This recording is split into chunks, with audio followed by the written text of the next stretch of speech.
नमस्कार, सुस्वागतम दर्शकों। जी मैं बीएन फिर एक बार। भारत में जारी सत्ता संग्राम के बीच एक मुद्दा लगातार उछल रहा है और वो है मुस्लिम आरक्षण का। आदरणीय प्रधानमंत्री नरेंद्र मोदी अपनी चुनावी रैलियों में कह रहा है कि कांग्रेस एससी एसटी और ओबीसी का आरक्षण छीनकर मुसलमानों को देना चाहती है। उनका यह भी कहना है कि कर्नाटक में कांग्रेस ने रातों रात मुसलमान को ओबीसी घोषित कर 27% आरक्षण के दायरे में ला दिया। अब बिहार के पूर्व मुख्यमंत्री लालू प्रसाद ने भी कह दिया है कि मुसलमानों को आरक्षण मिलना चाहिए। यह सवाल उठता है कि क्या धर्म के आधार पर आरक्षण मिलना चाहिए? भारत के संविधान में इसके लिए क्या प्रावधान है और आरक्षण का आधार भी क्या है? आइए जानने की कोशिश करें।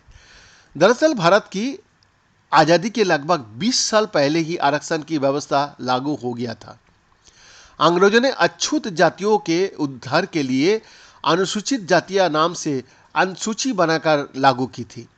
आज़ादी के बाद बने भारत के संविधान में जातिगत आरक्षण के लिए व्यवस्था की गई और कहा गया कि अनुसूचित जाति अनुसूचित जनजाति को इसका लाभ दिया गया है।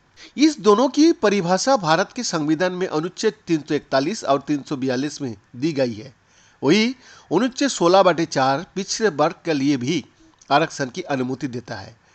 वैसे तो संविधान में इसका उल्लेख नहीं मिलता है कि अनुसूचित जातियों और अनुसूचित जनजातियों कौन सी होगी, पर यह बताया गया कि राज्यपाल की सलाह पर राष्ट्रपति उन पर फैसला करेंगे। संविधान की अनुच्छेद 15/4 और 15/5 में शैक्षणिक और सामाजिक रूप से पिछड़े वर्ग या फिर एससी एसटी के लिए विशेष उपबंध की व्यवस्था भी है। वैसे संविधान सभा ने सरकारी और सार्वजनिक क्षेत्र की नौकरियां और सरकारी शिक्षण संस्थानों में एससी के लिए 15% और एसटी के लिए 7.5% आरक्षण तय किया था। इसे केवल 10 साल के लिए लागू किया गया था और कहा गया था कि इसके बाद इसकी समीक्षा होगी। ये और बात है कि इसकी समीक्षा किसी भी सरकार ने नहीं की और आरक्षण का दायरा बढ़ता चला गया। साल 1980 में मंडल आयोग की रिपोर्ट के बाद आरक्षण की कोटा बढ़ाकर 49.5% करने की सिफारिश कर दिया गया।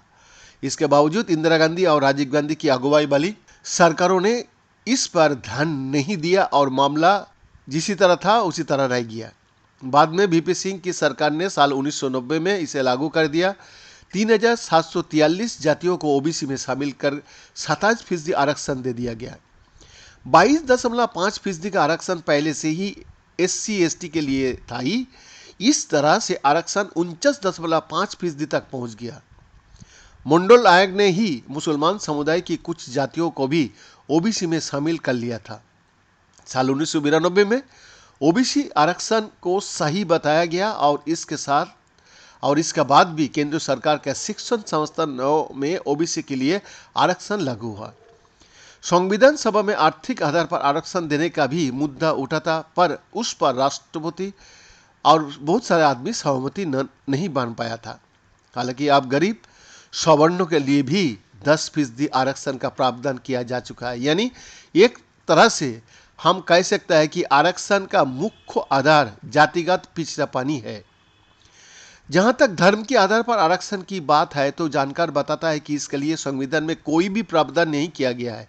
अल्पसंख्यकों और पिछड़े समुदाय के लोगों को जरूर संविधान में अलग अलग अधिकार दिया गया है। किसी धर्म के लोग अगर इसके दायरे में आता है तो उनको अल्पसंख्यक होने या पिछड़ेपन के आधार पर आरक्षण का लाभ मिल सकता है। संविधान का अनुच्छेद 15 और 16 का तहत केवल धर्म का आधार पर किसी को कोई आरक्षण दिया नहीं जा सकता है। यानी कि संविधान का अनुच्छेद 15 और 16 का तहत केवल धर्म का आधार पर किसी को कोई आरक्षण नहीं दिया जा सकता। बीएन का एक्सक्लूसिव रिपोर्ट।